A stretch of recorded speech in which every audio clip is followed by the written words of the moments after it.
Bonjour, aujourd'hui c'est dimanche de Pâques, alors je vais raconter pour les tout petits une histoire de petite poule rousse. La petite poule rousse.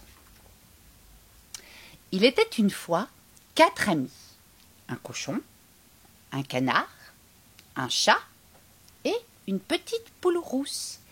Et la petite poule rousse avait 3 petits poussins. Un jour, en picorant, la petite poule rousse trouva des graines. Elle alla voir ses amis et leur demanda « Qui veut m'aider à planter ces graines ?»« Oh, pas moi !» dit le canard. « Pas moi !» dit le chat. « Oh, pas moi hein, !» dit le cochon. Bon, alors tant pis, je planterai ces graines moi-même. Et c'est ce qu'elle fit. Et les graines germèrent et devinrent de grands épis de blé. Alors, la petite poule rousse demanda à ses 3 amis « Qui veut m'aider à faucher ces blés ?»« Oh, pas moi !» dit le cochon. « Ah, pas moi !» dit le canard. « Oh non, pas moi !» dit le chat. « Alors je faucherai ce blé moi-même !» dit la petite poule rousse. Et c'est ce qu'elle fit. Ensuite, la petite poule rousse demanda à ses amis « Qui veut m'aider à battre ce blé ?»« Pas moi hein, dit le cochon. Ah, pas moi !» dit le canard. Non, pas moi hein, dit le chat. « Bon, alors je battrai ce blé moi-même hein, dit la petite poule rousse. Et c'est ce qu'elle fit.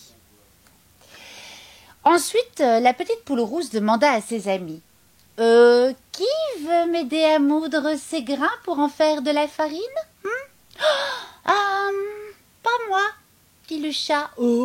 Pas moi, hein, dit le canard. Oh, pas moi, dit le cochon. Alors, je moudrai ces grains moi-même, hein, dit la petite poule rousse. Et c'est ce qu'elle fit. Ensuite, la petite poule rousse demanda à ses 3 amis « Qui veut m'aider à faire du pain avec cette farine Pas moi, dit le chat. Pas moi, hein, dit le canard. Oh, non, pas moi, hein, dit le cochon.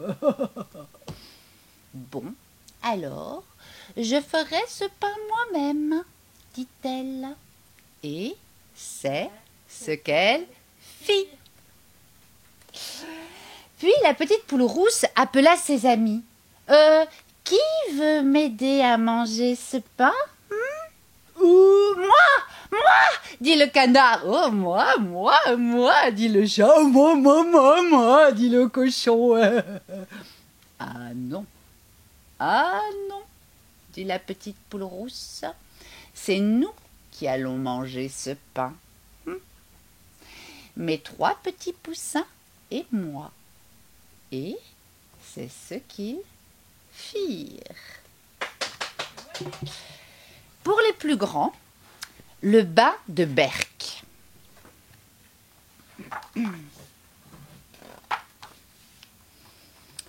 L'autre jour, un truc terrible est arrivé dans mon bain. Et c'est Berck, mon doudou, qui me l'a raconté. J'ai posé Berck sur le bord de la baignoire, puis je suis allée jouer dans ma chambre, le temps que l'eau finisse de couler. Le problème, c'est qu'il a glissé. Plouf! Berck était assez content. Il n'avait pas l'habitude de se baigner. Il a voulu faire coucou à mes jouets de bain, mais avec l'eau, il a dit glou glou glou, glou glou glou. Oh, il y a Berck qui se noie, a dit Trouillette, ma tortue. Le seul qui sait bien nager, c'est Drago. Mais quand il a voulu sauver Berck, il a trouvé l'eau beaucoup trop chaude. Berck s'est alors mis à appeler.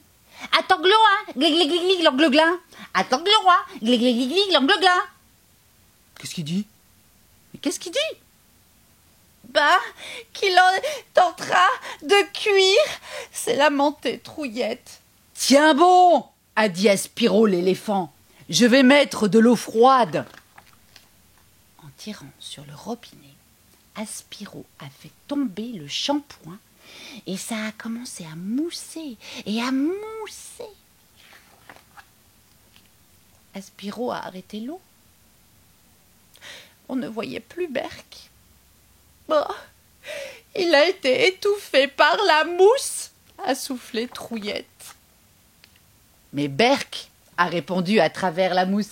Ça va, mais attention, hein, ça va, mais attention, hein, Qu'est-ce qu'il dit? Mais qu'est-ce qu'il dit?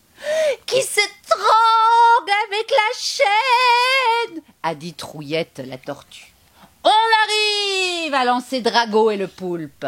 Boum, boum, boum, boum, boum, boum, boum, boum, dit Berk en voyant apparaître Poulpe et Drago avant d'ajouter « Attends bleu, hein, blé, blanc, bleu, blanc. Attends bleu, hein, blé, blanc, bleu, blanc. » Quoi? Mais qu'est-ce qu'il dit? On ne comprend rien, dit Drago. Poulpe tire sur la chaîne pour la faire remonter. Et pop, il tire sur la chaîne. Et l'eau s'est alors mise à tourner, en faisant des grands...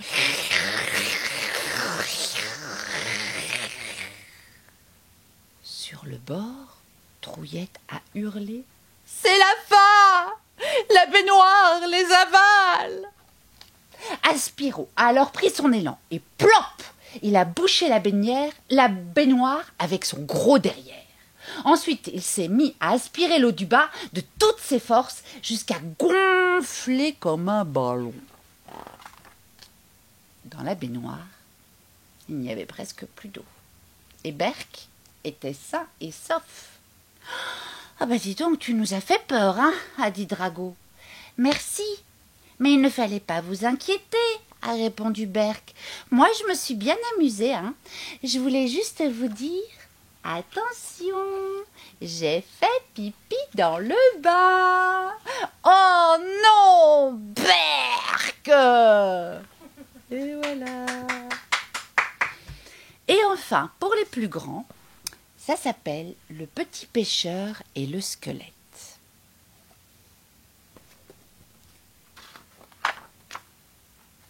Regardez bien, les images sont magnifiques.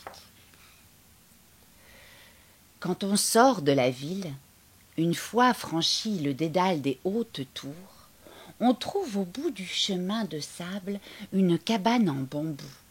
C'est là que vit Tong, le petit pêcheur. Ce matin-là, comme chaque matin, Tong partait à la pêche. À peine eut-il quitté le rivage que le ciel s'obscurcit. D'énormes nuages s'amonçaient à l'horizon. Il ne faut jamais sortir en mer quand les nuages sont couleur de suie et que les oiseaux s'enfuient vers le rivage. Tong se souvenait de cette phrase de son père, mais il décida de partir quand même. Lorsqu'il fut en pleine mer, Tong lança sa ligne. Aussitôt, il sentit une grosse touche et il tira de toutes ses forces, mais le poisson le résistait. « Je n'ai jamais pêché un aussi grand !» pensa-t-il, tout heureux, sans savoir qu'autour de lui, la tempête se levait. Les vagues étaient hautes comme des montagnes, mais Tong ne lâchait pas sa prise. Il tirait à perdre le souffle. Soudain, un tourbillon l'engloutit et Tong ferma les yeux. Quand il put les rouvrir, il poussa un cri de terreur.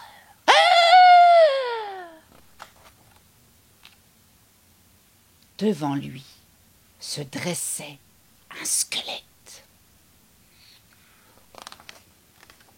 Tong frappa le squelette d'un grand coup de pagaie et réussit à le faire tomber à l'eau. Aussitôt, il se mit à ramer en regardant devant lui en direction du rivage. La mer s'était calmée. Tong se croyait sauvé. Mais la main du squelette était restée agrippée au bateau.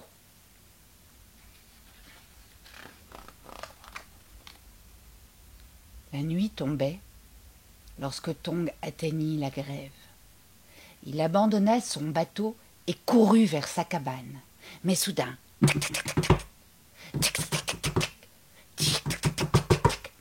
il lui sembla entendre des pas sur le sable derrière lui. Il se retourna et vit le squelette qui le poursuivait. Saisi d'horreur, il tomba évanoui devant sa porte. Le squelette le prit délicatement dans ses bras et le porta à l'intérieur de la cabane. Il mit son chapeau à sécher, puis il alluma la lampe près du lit. Sur la table, il y avait un miroir. À la lumière de la lampe, le squelette découvrit le visage qui était le sien.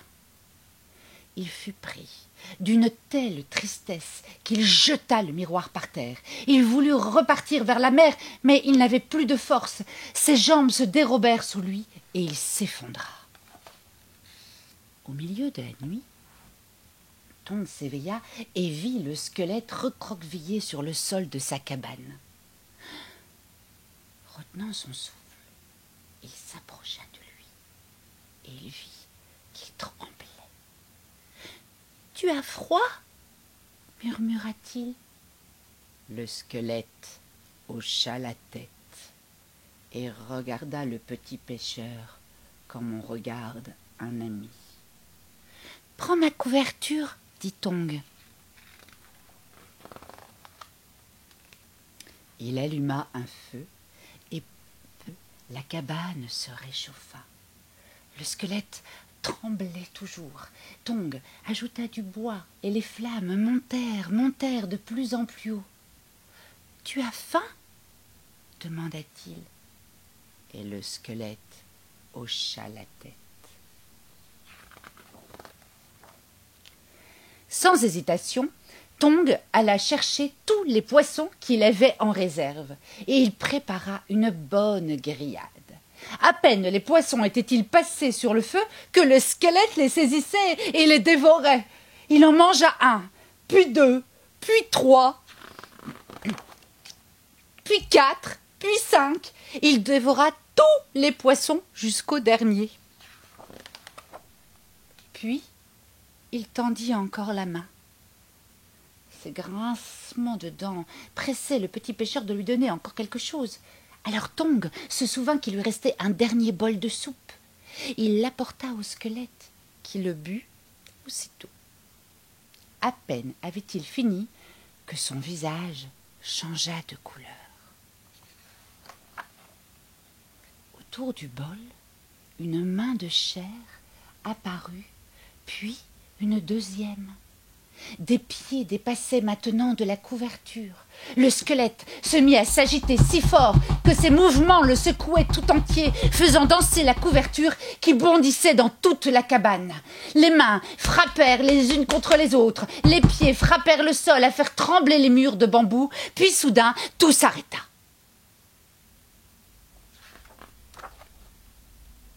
La couverture tomba, découvrant à la place du squelette un homme en habit de pêcheur. « Oh, j'étais un marin célèbre, » dit l'homme. « J'ai parcouru les mers, les océans, sur un grand voilier jusqu'au jour où mon navire a sombré dans une tempête pareille à celle d'aujourd'hui. »« Avais-tu des enfants ?» demanda Tong. « Oui, j'avais un fils, à peu près de ton âge, mais il était trop jeune pour que je l'emmène avec moi dans mes voyages. » Le lendemain, à l'aube, ils préparèrent ensemble un grand filet et fixèrent une voile au petit bateau de Tong. « Le temps est parfait, dit l'homme. Je t'emmène dans un endroit où nous ferons une belle pêche. Au bout d'un moment, la passe de la falaise se dressa devant eux. Tong n'avait jamais pu franchir cette falaise tout seul. Le petit voilier fila par une voie étroite et sombre. Ils arrivèrent dans un lieu où les rochers formaient une petite crique. Il n'y avait pas la moindre vague, ni le moindre bruit. « Es-tu prêt ?» demanda l'homme. Alors, ils lancèrent le grand filet. Quand ils le remontèrent, le filet était plein de poissons aux 1000 couleurs, tout frétillants. « Je n'en ai jamais pêché autant de toute ma vie, dit Tong. On reviendra, dit. Oui, dit l'homme, et je te montrerai bien d'autres endroits encore. Je serai toujours à tes côtés et je te protégerai. Ensemble, nous découvrirons tous les secrets de la mer.